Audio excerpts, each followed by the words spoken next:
Earlier this week, I got some feedback from one of my staff.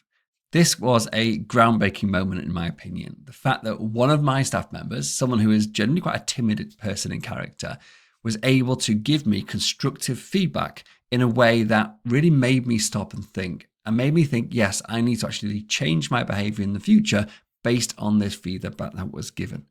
Today, I want to explain exactly how this has come to be, how my staff are now feeling empowered to give me essential feedback that I need to improve as a member of the team and a manager in general, and explain exactly when this was given, the whole structure behind it, so you can actually implement something like this immediately in your business and start empowering your staff to make you better. So the question is this: how do entrepreneurs like us, who don't have an endless supply of cash, how do we leverage the best apps, virtual assistants, automation tools and systems to scale our businesses, increase our profits and have more time to do what we love to do each day? That is the question, and this podcast will give you the answer. My name's Dr. Steve Day and this is Systemize Your Success. Okay, so earlier this week, I arrived late for one of my daily stand-up meetings. I was doing something with my mum who's visiting, I lost track of time, and I just showed up a few minutes late. It's all great excuses, but it still means I showed up late. This means that they couldn't start the meeting. They couldn't ask me the questions they need to, so it delayed things. And we probably, I can't remember off the top of my head, we probably end up overrunning or had to rush things because of the result of me turning up a few minutes late. It also disrupts the meeting, when someone just arrives halfway through, you have to, oh, it's okay, carry on, blah, blah, blah. Or they've missed some essential things, you have to repeat yourself. So it's really frustrating when this happens that other people do it. But me being the business owner and the boss, when I turn up, it's sort of, well, that's when the meeting starts. But it's still frustrating for my staff. So I don't want to be that guy that thinks that I can basically do anything I want because I'm the business owner. Quite on the contrary, I want to be a team player. I want to be showing that I'm trying to live by my own rules, and I want to be treated in the same way, as in, I want to get feedback when I do something that isn't ideal. And this is an brilliant example of this happening. And it happened so well that I sort of had forgotten I was going to get this feedback. And I got this message from my staff member, and I read you the message exactly as it was written, because I think it was a brilliant way of using what we call the feedback model, which I've discussed in previous episodes. A great model for giving feedback by a guy called Mark Horstman, who wrote a book called The Effective Manager, which I highly recommend. And in that, it gives a very structured approach to do it. So this is the message that I received shortly after that meeting had ended. This is from my staff member called Ron.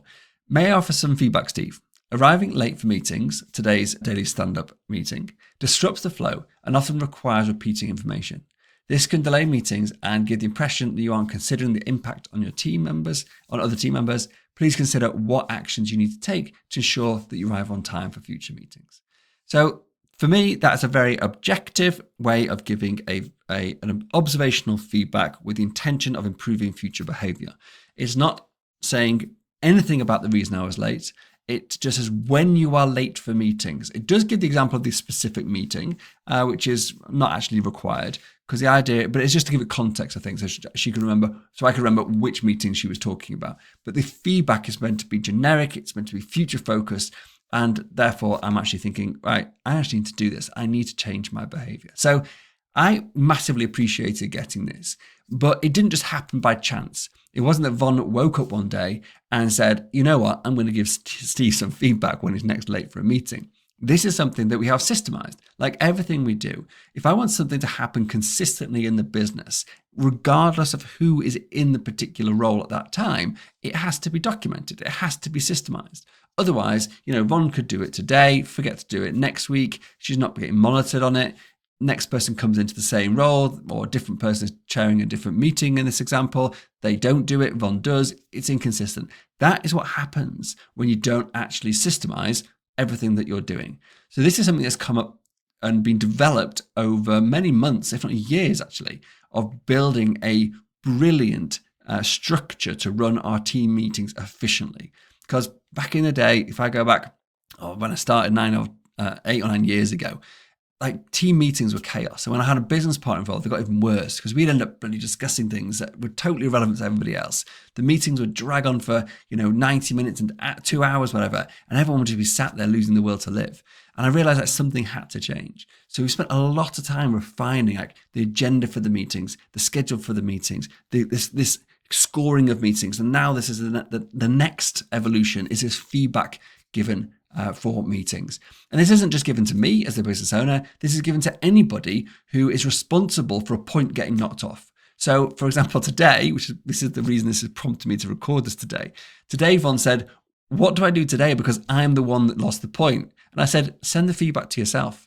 Call it reflection. But you've got to actually keep consistent. So send yourself the message and then acknowledge it and read it, because it will be enough to actually do the job of the feedback, which is to actually take acknowledgement that, yes, the thing that in this case, she brought up a topic that was too long to discuss. We should have stopped, called a tangent, that this was going to make the meeting overrun, and then we should have rescheduled that to be discussed at another time. As the chair, that was her responsibility. It's difficult for her as the chair because she's trying to think and chair at the same time in these sort of circumstances. So it's not like this is a disciplinary thing, but it's an observational thing. And it's good that she's taking this on board to say, look, I realize I actually did this and we overrun the meeting because, of something that we've actually got a documented scoring system for. So I need to actually take ownership of this and say, yes, I acknowledge I did this. And that is what this feedback is about. So how we've built this in so this actually now happens on a regular basis. And as I said, it's not just for me, it's anybody who knocks a point off. And so created a meeting chair guide. And this works for every single meeting we have. It's how do I chair a meeting? So showing up for the meeting, running the agenda, etc. And it gives very clear guidance. So anybody who is responsible for chairing a meeting in our company reviews this operational manual that tells them what to do. On there, it explains during the meeting, the meeting will be scored, and anybody responsible for getting a point deducted needs to have some feedback sent to them. We then give them structured feedback examples for each of the 5 points. And obviously people can then they can tweak it so it makes more relevant to the person and that specific circumstance. But generally speaking, they're written, these feedbacks, in a way that they're objective, that they're not subjective, they're not criticizing on a specific act or event. They're talking about behaviors. So when you arrive late for a meeting, not when you arrived late to last meeting because it was really bad. It's generalized and it's future focused. Therefore, they can pretty much be used without any thought and actually still have the impact that they need.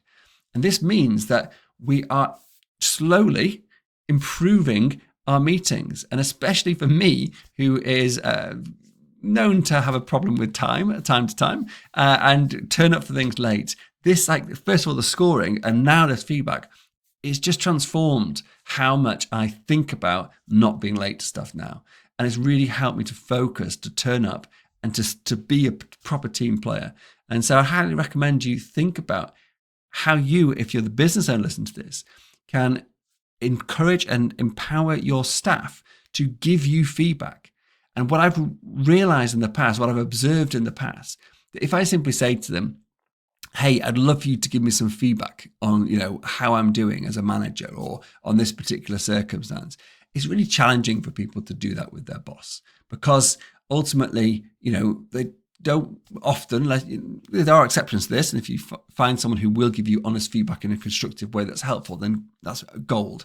But I found that generally speaking, it's difficult. I work primarily with people in the Philippines as well. So there's a cultural thing about criticizing your boss or giving feedback to your boss. So there's a lot of things to overcome with that. However, this is about Yvonne in this example, who's also Filipino, about her just following the instructions that I've given her, or a documented system for giving feedback. So therefore, it's not about her judgment on this. It's about an observation that feedback is needed because of a behavior. And now there is a systemized next step to give that feedback in a constructive, objective way. And this kind of approach can help people to be empowered to give feedback they would otherwise feel far too uncomfortable to do. And that is one of the key learnings for me from this, was how it has transformed one of my member staff who had been very uncomfortable of doing this entirely off her own initiative to someone who is now able to laugh about it. And we talked about it today in our team meeting, the daily stand-up, when she was giving her own feedback. And it's now actually a pleasure to see this happening in real life. And because I'm getting this as well, I know what the other staff members are. Because if she's doing it to me, I know she must be doing it to everybody else. And I've noticed there's been a improvement in other people turning up on time since this has started. I need to look at the metrics behind that. I probably should have done that before I did this recording, but there you go. I didn't. But thinking about it like on the fly right now, I've definitely seen a difference. And I wonder if this is the reason why. Maybe I'll do a follow-up episode in a few months with some stats to go on. Anyway, that's it for today. I just want to share this. It was just a great observation about an initiative I put out to empower my staff to give me and other people feedback without it becoming something they have to think about personally. And it's the systemized approach to doing this that has allowed this to actually happen and make a difference in the business. Thank you very much. And as always, please do hit subscribe if you want to learn more tips, tricks, and cool stuff to live with more presence, purpose, and peace and build a business that doesn't rely entirely on you as the business owner. And please do share this episode with anyone else who runs a business who you might think it might find useful, or they might find it useful. Thank you very much. I'll see you next time. Bye.